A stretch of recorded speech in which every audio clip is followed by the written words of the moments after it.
Woman gives birth in bathtub and makes shocking discovery. This is the story of my surprise twins. Not like surprise, you're having twins. It was like surprise, you just had twins. I was going to have a home birth and I still had a natural water birth, but wasn't planning on doing ultrasounds. I always measured correctly for one baby. I always only found one heartbeat with a Doppler. I had terrible, terrible morning sickness followed by a month of unbelievable migraines that the chiropractor couldn't even help. I can't believe my skin didn't explode from swelling that last month. Toward the end, my midwife thought I might be breech and recommended an ultrasound. Turns out it was a compound presentation, otherwise known as Superman position, not neutral. So I went to the chiro, then immediately went in to get another ultrasound. My midwife warned me she wouldn't let labor happen naturally with a compound presentation, so I was eager for baby to move so I could have a home birth. The second ultrasound of all 4 quadrants and done by a sonographer revealed the baby moved and we were good to go. My midwife originally gave me 16 hours to go into active labor before she would drop my home birth. It got close to 16 and I still didn't want to go in. So she talked to another midwife I had met at the hospital while getting my ultrasound. She agreed to wait for 24 hours, since active labor hadn't come at 24 hours and she was dropping me anyway.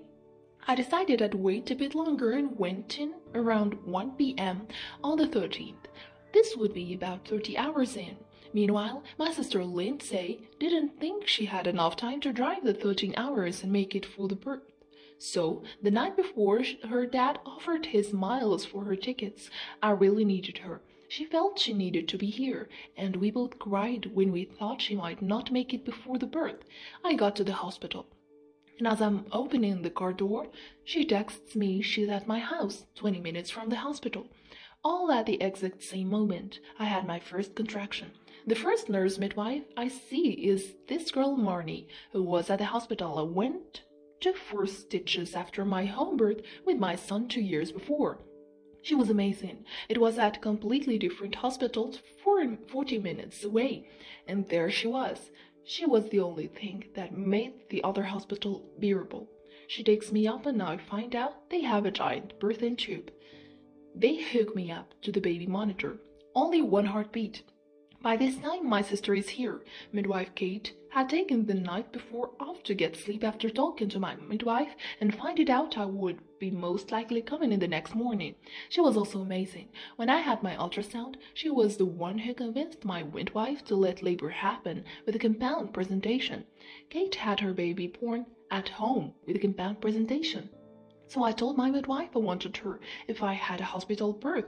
My amazing friend Ashley rushed over to bring me some birthing essentials and information cards, and she saved the day with clary sage.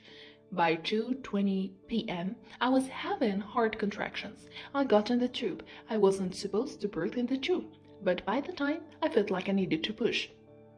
I was already groaning, and there was no getting out, so I had my first with 2 pushes. I remember my first words were, "It's so tiny, I didn't know the sex yet." One nurse said, "Oh, it's probably the placenta already coming." Another said, "Oh, it's a water bag." I've never seen that before. All the while, I couldn't get any words out. And in my head, I'm screaming, "It's another ring of fire." My second came less than 2 minutes after my first with another 2 pushes, and she was born A.N. Cole. I was just in shock. The staff was shocked, and I wish I had someone taking pictures of my husband because I'm blind and couldn't see his expression. Adam Mays and Billy June, born July 13th, 38 weeks, 4 days, at 2:47 and 2:49 p.m., both 6 lbs. They had the same blood type and each had exactly 3 hairs that were about 3 inches longer than the rest of their hair. Still have them too. They restarted the machine 3 times to weigh them because they couldn't believe they were exactly the same weight and height. It was beautiful. I'm not even upset not having a home birth again. Everything couldn't have been more perfectly serendipitous. They both passed their APGAR with a 10 by 10, which they say they hardly ever give any babies, let alone twins. We were free to go after 24 hours. No need good time. I happily took an extra day because my insurance covered it. I wanted the lactation support and room service. I think I got a visit from every staff member during my stay. I don't think people believed it actually happened and had to see for themselves. I did have a dream while I was pregnant with them that I gave birth to 2 really tiny baby girls and 1 extremely big boy. Now I have 2 baby girls and a 3-year-old son. Too crazy.